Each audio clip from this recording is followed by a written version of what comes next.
My name is David Keller. Today we're going to look at the duty-based rule ethics of German philosopher Immanuel Kant. Kant lived in the late 18th century, and like Mill, Kant believed that ethics must be objective.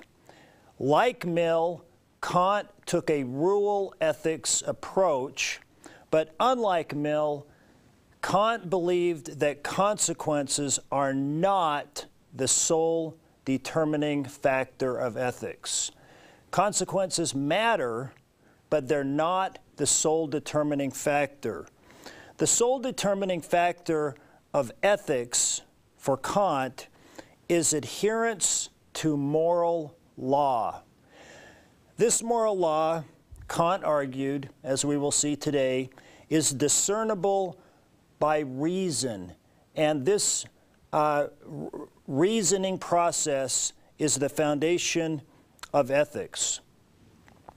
In this way, with this focus on adherence to law, Kant adopted the Christian emphasis of the importance to conformity to law, but made reason, not God, the foundation of law. For Kant, the dictates of reason are universally binding on all rational beings in all places at all times. In making this assertion, Kant repudiates the ethical relativism that we discussed in the third lecture. Kant also, in departing from Mill, is the first philosopher of the Western intellectual tradition to deny that happiness has anything to do with morality. In Western ethics, there is a robust tradition going all the way back to the ancient Greeks, Plato and Aristotle, up to Mill and beyond Mill, that focuses on the importance of happiness in ethics.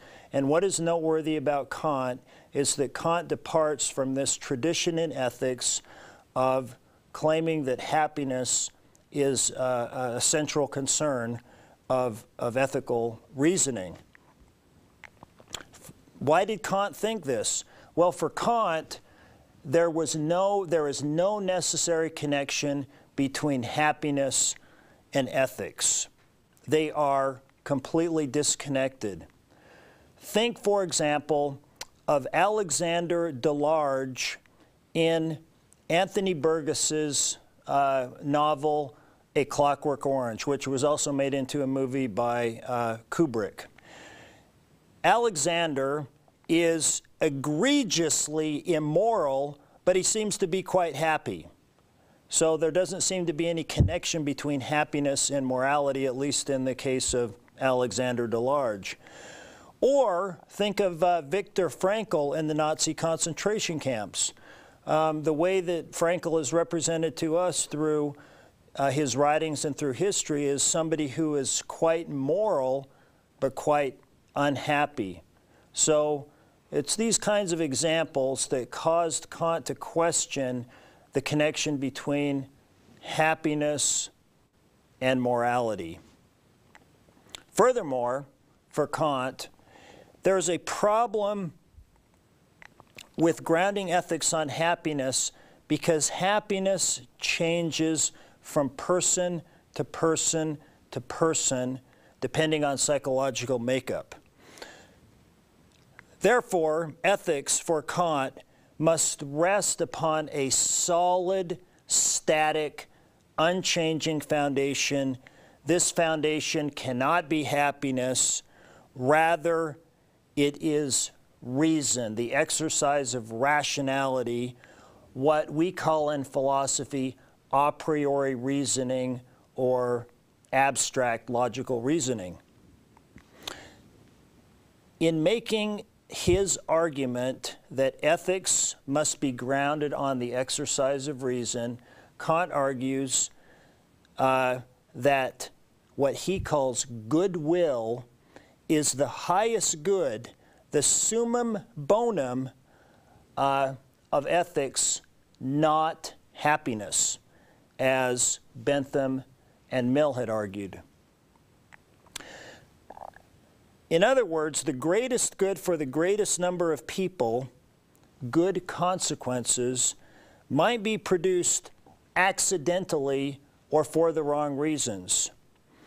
Instead, for Kant, it is goodwill, which he defines as acting on good intentions, is the only unqualified moral good. He writes in his famous treatise, Grounding of the Metaphysics of Morals,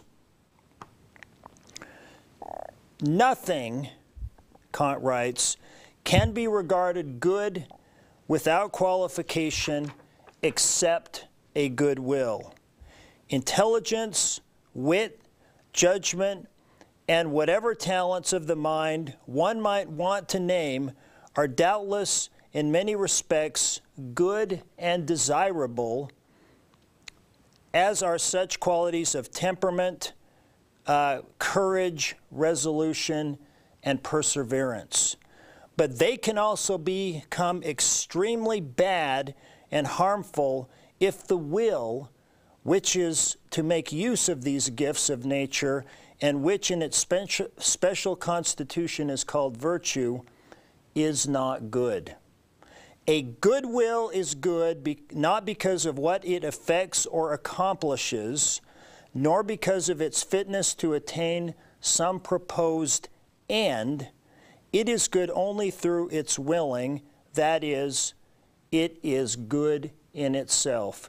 Here Kant clearly departs from the consequentialistic tradition of Bentham and Mill and utilitarianism in arguing that consequences are the focus of ethics. Kant says that is not the case. Rather, it's the exercise of something what he calls goodwill. What he's saying in this passage is that all personality traits, charisma, wit, intelligence, are morally good or bad depending on a person's will.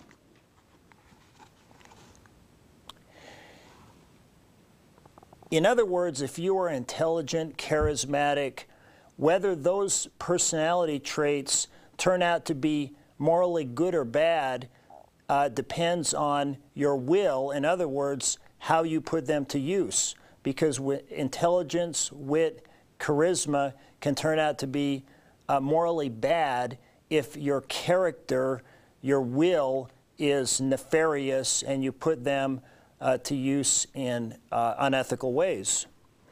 So, for Kant, a person's goodwill should be valued in and of itself, independently of what that person does. He says, if somebody, he writes, again in the Grounding of the Metaphysics of Morals, even if by some especially unfortunate fate or by the niggardly provision of stepmotherly nature, this will should be wholly lacking in the power to accomplish its purpose, if with the greatest effort it should achieve nothing, and only the good will should remain, yet it would, like a jewel, shine by its own light as something which has its full value in itself. So, in contrast to Mill and Bentham, a person might be deserving of praise even if they are incapacitated or in a vegetative state and they can't actually do anything in the world. We might say that that person can still be judged by us to be virtuous, to be morally good, if their will, their intentions are good, independently of what they actually might be able to achieve or not achieve in the world. Kant gives a very simple argument for the existence of this thing which he calls goodwill. Kant says everything in nature, everything created by God, everything in creation has a purpose. Therefore, reason must have a purpose. This purpose is not the pursuit of happiness, because the pursuit of happiness would be better fulfilled by brute animal instinct. Therefore, Kant argues, the purpose of reason is instead the cultivation of something good in and of itself, that is, a good will. So, in the grounding of the metaphysics of morals, which is the most clear and concise statement of Kantian ethics we have, after making this argument for the existence of goodwill and its intrinsic value, Kant goes on to address the topic of duty. And this is the keystone of Kant's ethics, and it's why we call Kant a duty-based rule ethicist. Kant says having a good will means acting in accordance with duty. In this way, Kant differs fundamentally, acting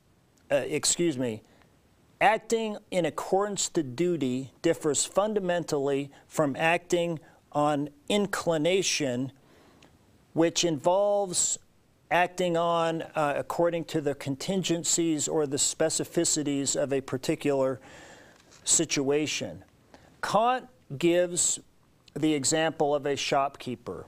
Let's say that you are a shopkeeper and a young child comes in and is making a purchase, and the young child is not accustomed to commercial transactions and is not sure how much the item that he or she is buying, say a pack of gum, is really worth. And you could take advantage of the situation and give the, you could shortchange the child in the transaction. Now, Kant says that if you, as a shopkeeper, choose to not shortchange the young child because you are worried that you will be caught by his or her parent, you'll be found out, your reputation will be besmirched in the town. In other words, there will be negative consequences to your action. That decision not to shortchange the child is much different than a situation in which you choose not to shortchange the child simply because it's the wrong thing to do. So here we have an example where on a consequentialist perspective, such as John Stuart Mill, the outward action, not shortchanging the child, is exactly the same. But for Kant, there is a crucial difference, and that is the intentions which motivated the action not to shortchange the child. On one hand, you acted on inclination, which is simply fear of getting caught and having your reputation as a shopkeeper damaged in the community. And on the other hand, you did, you made an honest transaction for the sake of making an honest transaction. So for Kant, as we see in his example of the shopkeeper, there's a crucial difference depending on the intentions of the action. Kant gives us a summary of his argument to this point. In brief, he reduces his argument to 3 propositions. His first summary proposition is moral action emanates from duty, not inclination, which we just reviewed. He secondly says actions have moral worth not due to the results they produce, but to the goodness of the will, a repudiation of consequentialism. And thirdly, he says, duty is the necessity of acting out of respect for moral law. Let's take this third summary proposition and flesh out the nuances of this claim a bit further. That is, duty is the necessity of acting out of respect for moral law. We need some kind of test to determine whether our actions are in accordance with duty or not.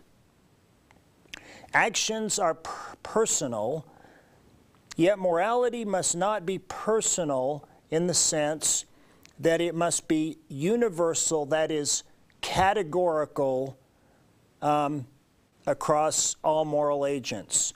Morality must be categorically binding or universal. It is this universalization of subjective statements of intentions that is the linchpin, the keystone of Kant's ethics. Kant argues that ethics must take the form of a command, do Y, what Kant calls the categorical imperative. This imperative form of morality, do Y, differs fundamentally than hypothetical imperatives, which take into consideration the contingencies of specific situations, what he calls hypothetical imperatives. For example, a hypothetical imperative takes the form, if X, do Y, rather than the categorical imperative, do Y. Let's say, for example, that you want to go to law school. So I say, if you want to go to law school, then study for the LSAT. If X, do Y. If you want to go to law school, study for the LSAT.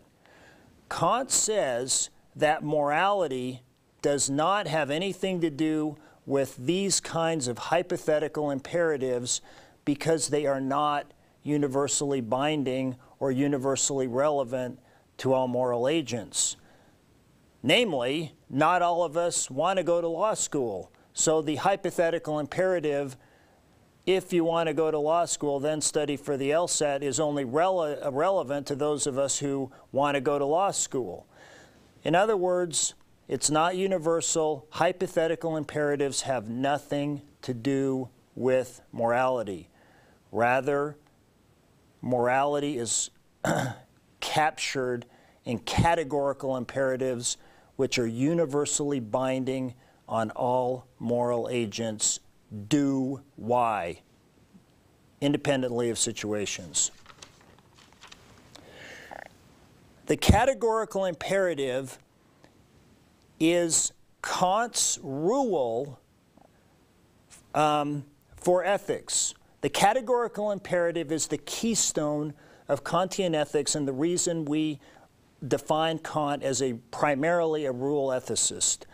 The categorical imperative is equivalent to John Stuart Mill's principle of utility.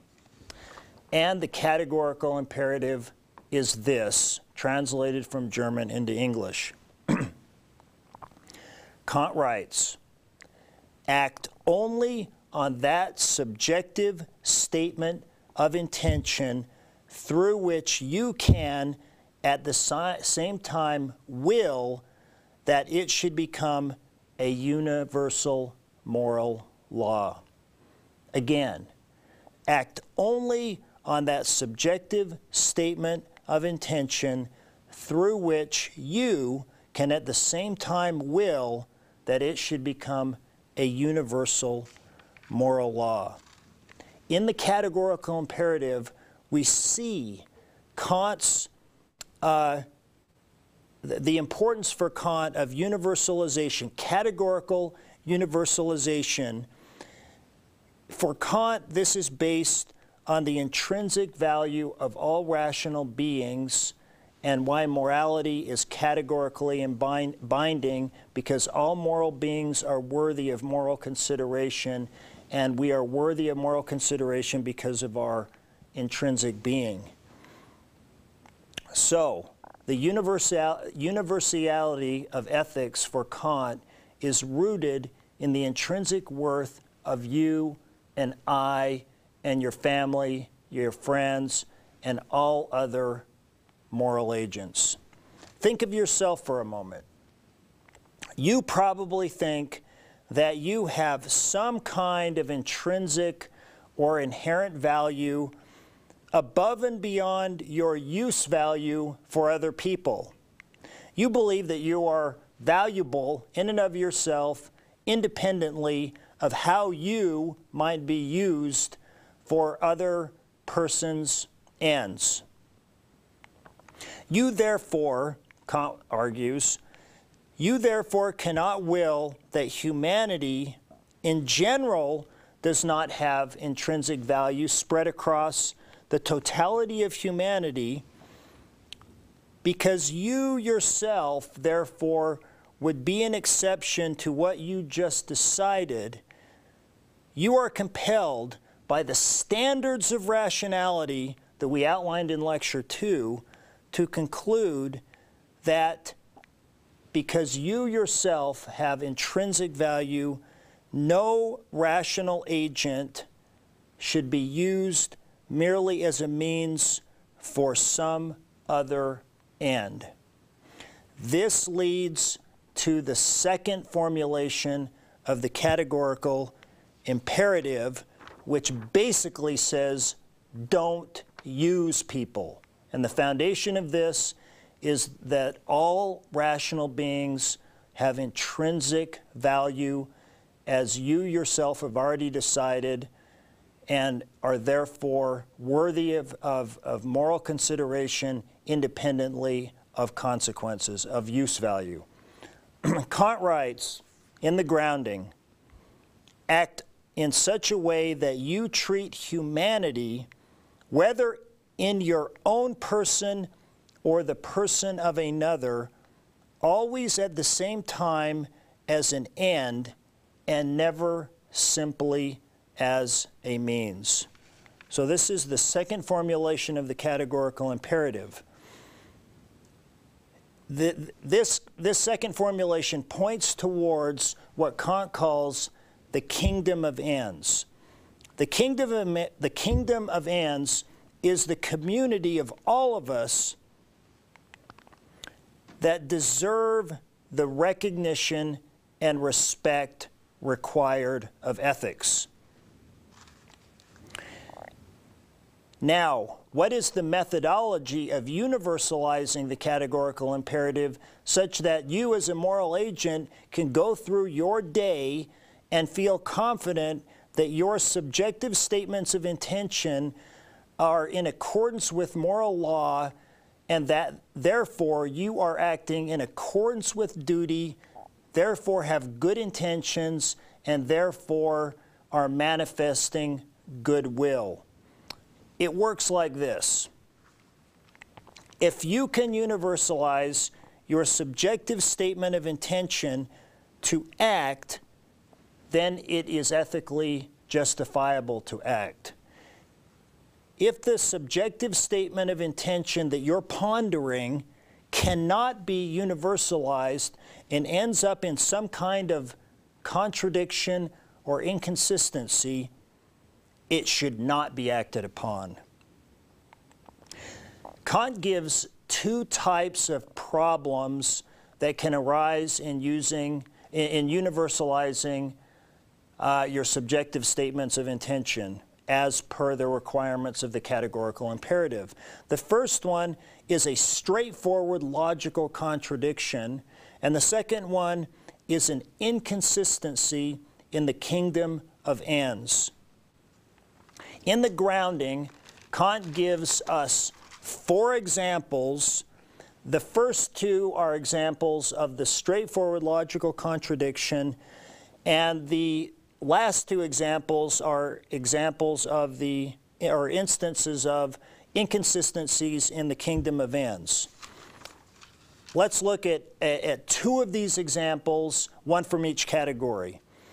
In the second example from the grounding, Kant gives an example, an instance of a straightforward logical contradiction.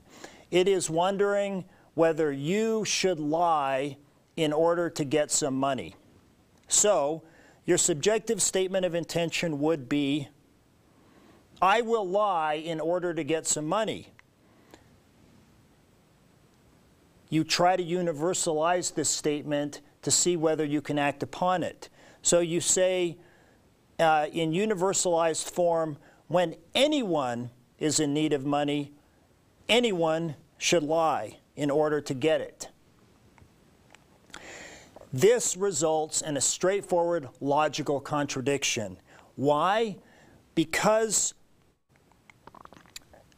the world that you are presuming in your subjective statement of intention, I will lie in order to get some money, presupposes a world T in which people generally tell the truth.